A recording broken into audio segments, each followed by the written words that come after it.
Hare Krishna, everyone, and welcome back once again to our lecture series on the glories of our most beloved Sri Vrindavan Dham. But first, Nama Om Vishnupadaya Krishna Pashtaya Bhutale Srimati Bhaktivedanta Swaminiti Namane Namaste Saraswati Deve Gauravani Pacharine Nirvishesha Shunyavadi Paschatya Deshatarane. All glories to Srila Prabhupada. So, I was thinking this morning that this hearing and chanting about Vrindavan and Radha and Krishna and everything connected to them is the very best use of our lives. And later in the morning, I came across a beautiful verse in this connection. It's from the Shubhashita Haravali by Hari Kavi. It's verse 536. And I quote, "Giving up hundreds of other tasks, one should eat at a proper time. Giving up thousands of other tasks, one should take bath at the proper time. Giving up hundreds of thousands of other tasks, one should give suitable charity. And giving up tens of millions of other tasks, one should perform devotional service to Sri Hari." Wow. So, we're continuing with our mini-series on stimulation for ecstatic love, and this will be part 95. And we've recently chosen the theme, as you know, of Krishna's transcendental qualities from chapter 26 of Nectar of Devotion.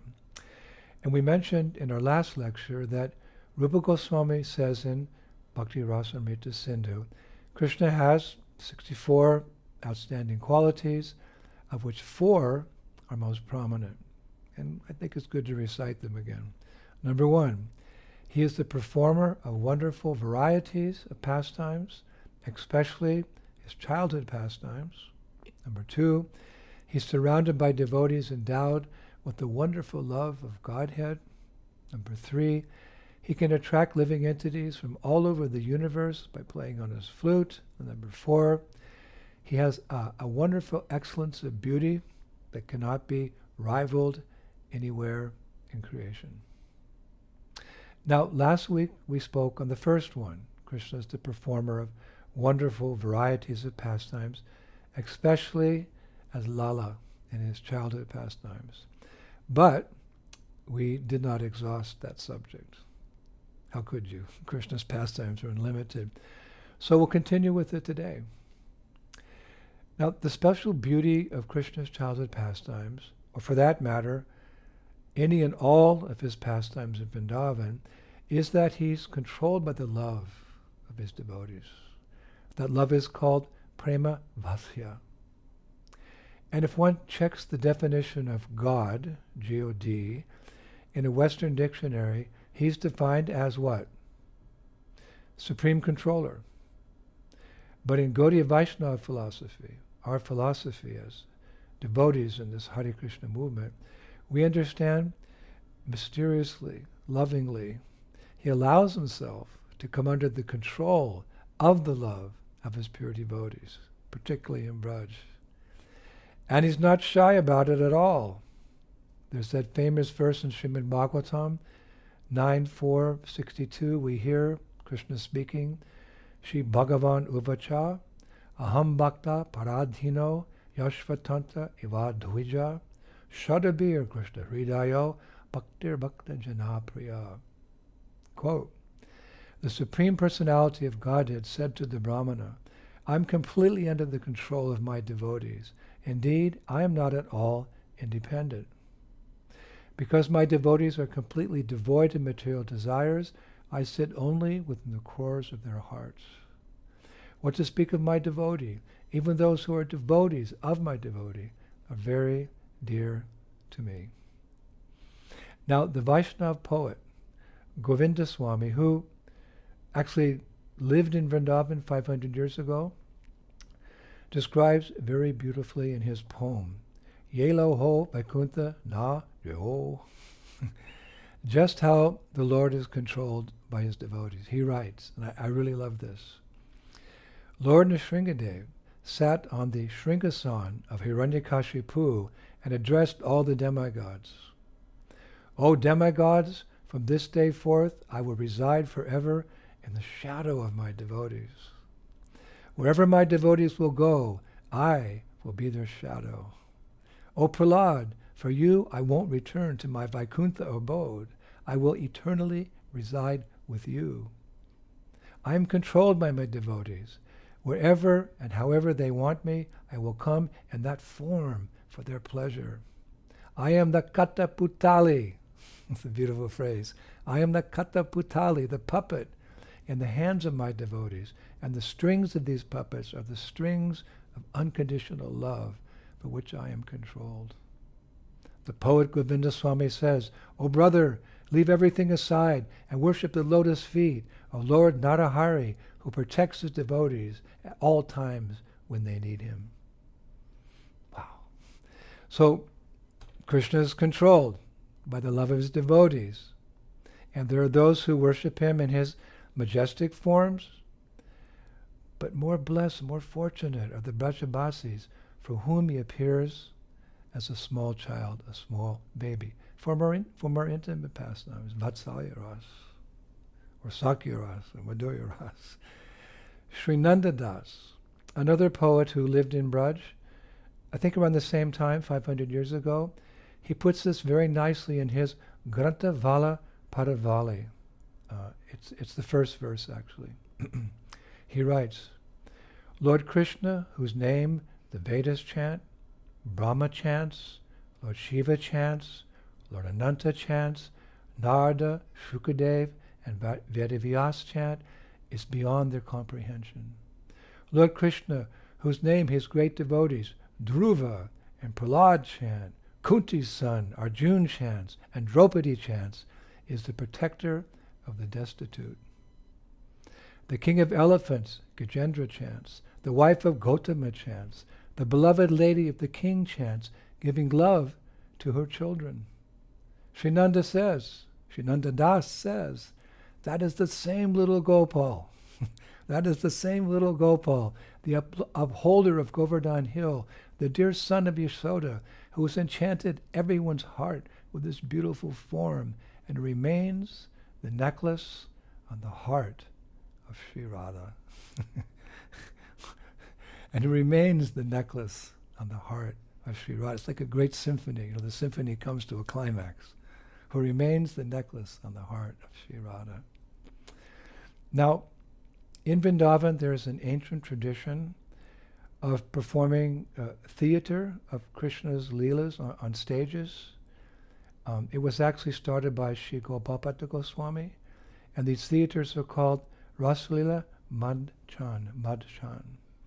And you may have seen when you go to Gopalbhatta Goswami's temple, Radharamanji, before you enter, maybe 20 meters away, there's a platform, we call a mandala, a platform there, where these theaters have been taking place for 500 years. It's still there. In fact, I saw several theaters there some years ago. And in these theaters, Rasula Madchan, after reciting a Mangala Charanam, introductory prayers, the person who plays the role of Krishna, just as an introductory, after the introduction, he sings a beautiful poem every time before the theater starts in Braj Bas language. And I've heard there. I've seen these leelas, and I always, I can hardly understand Hindi. What about Braj Bas? But I was always wondering, what is that actor who's playing the role of Krishna singing? But I finally found it. I found the Braj Bas and I had it translated. So here's what Krishna is singing before the Rasa Leela, or whatever performance is going on. So beautiful. I am under the control of my dear devotees.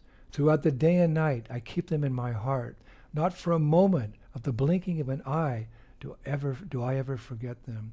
I find no peace by staying at Vaikuntha, nor in the meditation of yogis.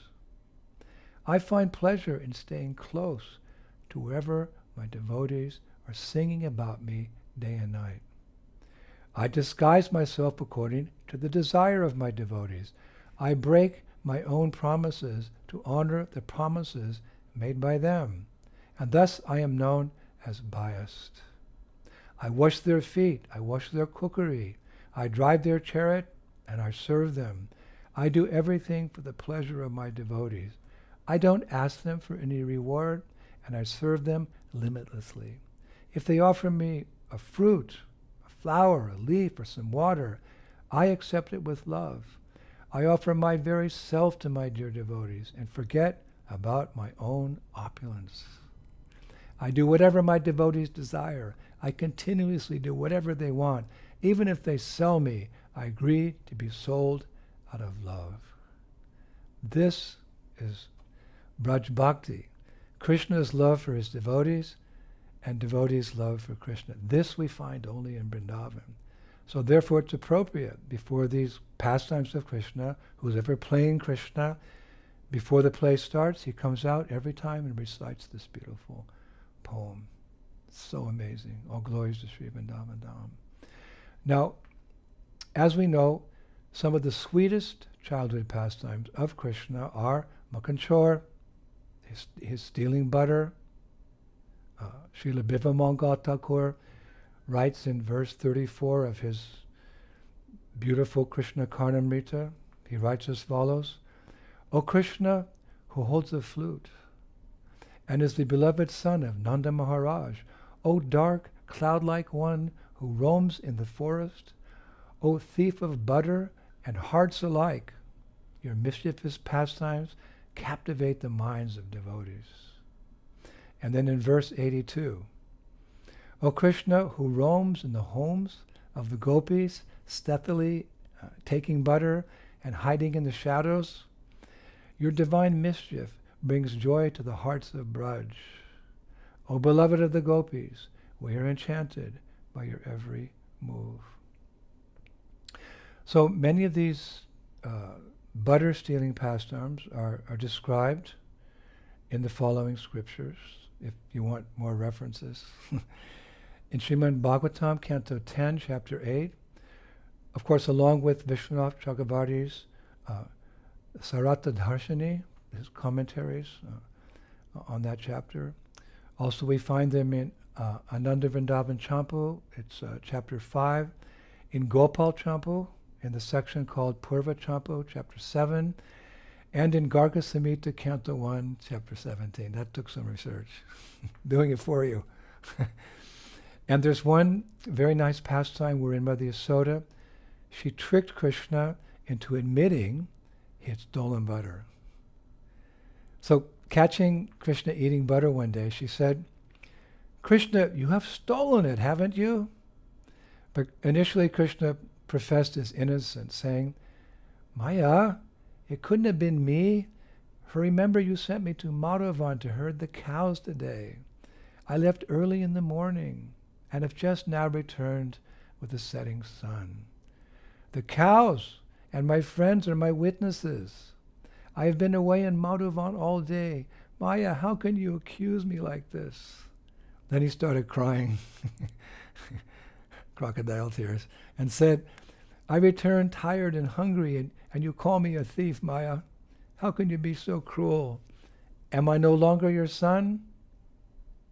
If not, then I cannot live here any longer with you. So Mother Yasoda's heart softened, and she said, Lala, perhaps I am mistaken. Maybe the neighbors saw someone else. But then she put her face in her palms and she cried. Remember, there's a little trickery here. Oh, my son, surely I was wrong. I'm so sorry. You see, the neighbors complained. They swore upon their cows that you spent all day terrorizing their homes by breaking yogurt pots, eating the contents, and they said you were even sharing it with the monkeys.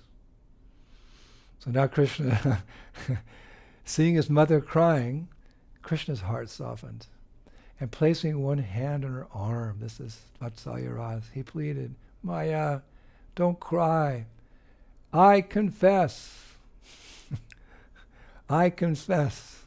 I stole the butter. I've never heard a pastime where Krishna confesses. Please don't cry.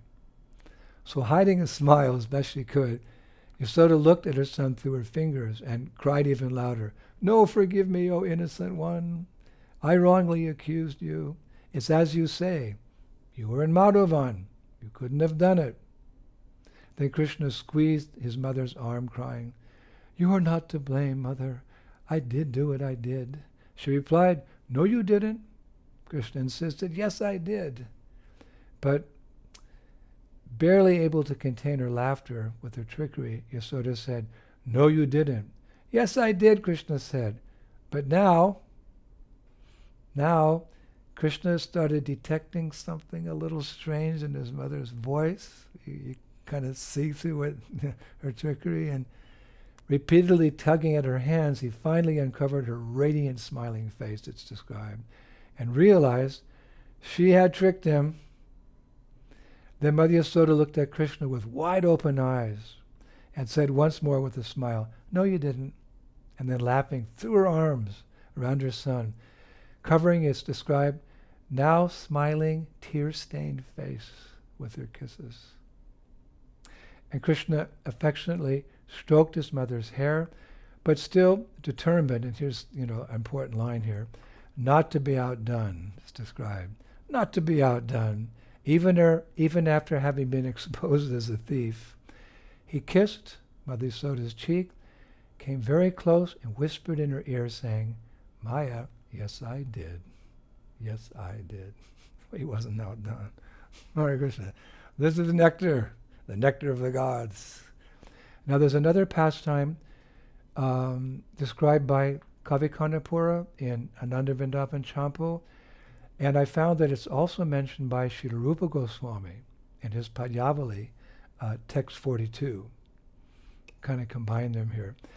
It begins when Krishna once reached into an open container full of butter. He was, in some gopi's house somewhere, and he was reaching into an open container full of butter when just off to the side he saw his own reflection in a shiny marble column nearby. And Purnamasi had arranged, thinking it to be another boy who had come upon the scene of his naughtiness. Krishna blurted out, "Dear brother, if you don't tell my mother, I shall share some of this butter with you and we can enjoy it together. But shh, you must be quiet, otherwise she might catch us." Now, overhearing Krishna's whispers from a nearby hiding place, Mother Yasoda could barely keep from laughing out loud. Then, as if she were ignorant of what was going on, she innocently came before her son. The acharyas say, how does it go? Who, when caught red-handed, tried to rescue his propensity to steal. That's wonderful. Who, when caught red-handed, tried to rescue his propensity to steal. So, it's really nice. Pointing to his own reflection in the pillar, Krishna said, "Maya, you're just in time. You see that greedy boy? He came here to steal your butter, but I forbade him. But he ignored me. And when I got angry with him, he also got angry with me. He got angry with me."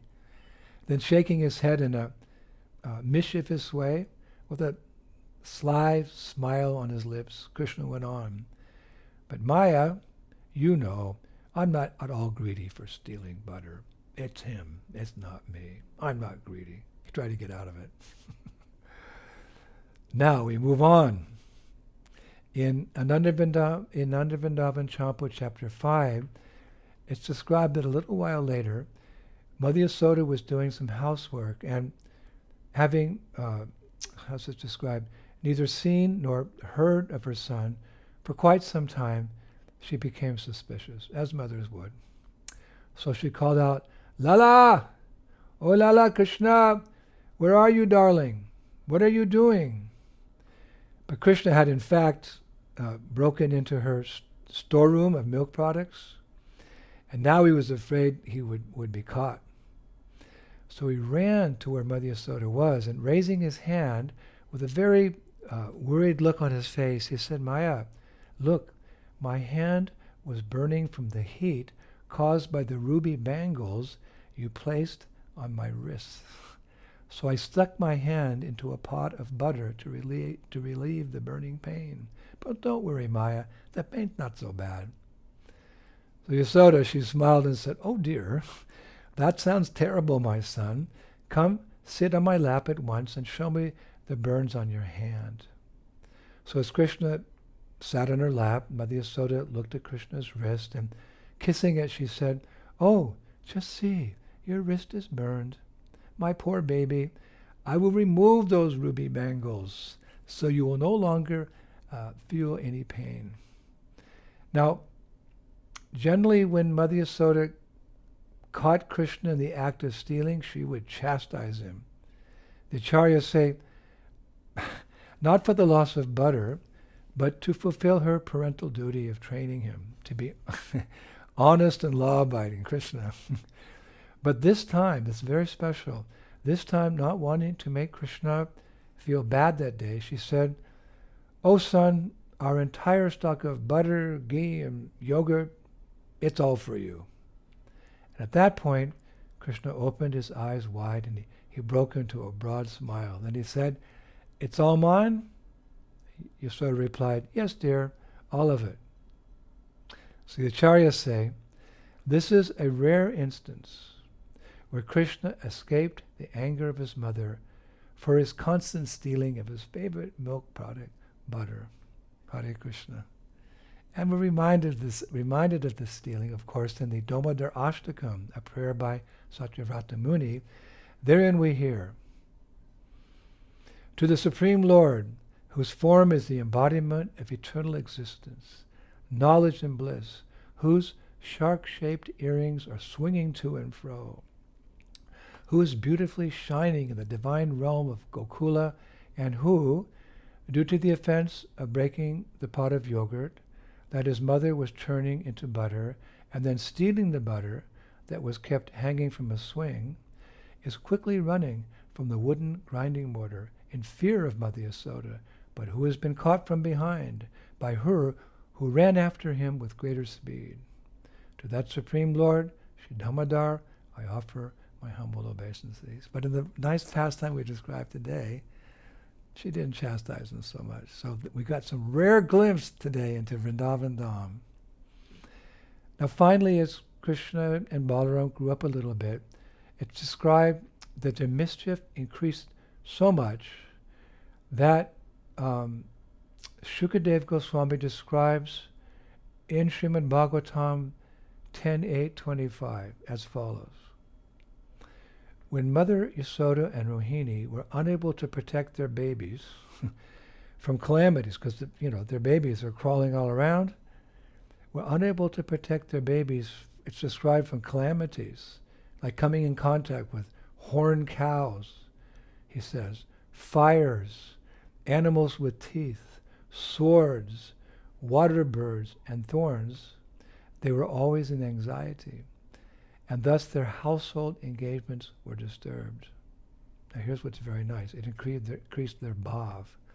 At that time they were, he says, fully equipoised in the transcendental ecstasy known as the distress of maternal affection, for this was aroused within their minds. Nice description of Vatsalya Ras. Now, our poet, Harisuri, he says that within this verse, there's a great secret. Within this verse is a great secret. And I'd like to finish today with this secret. Harisuri says that when Krishna was playing with horned cows, why was he playing with horned cows? Because later he had to kill Aristasura. He had to practice. Why was he playing with fire? Well, because later he had to swallow the forest fire twice. Isn't this nice?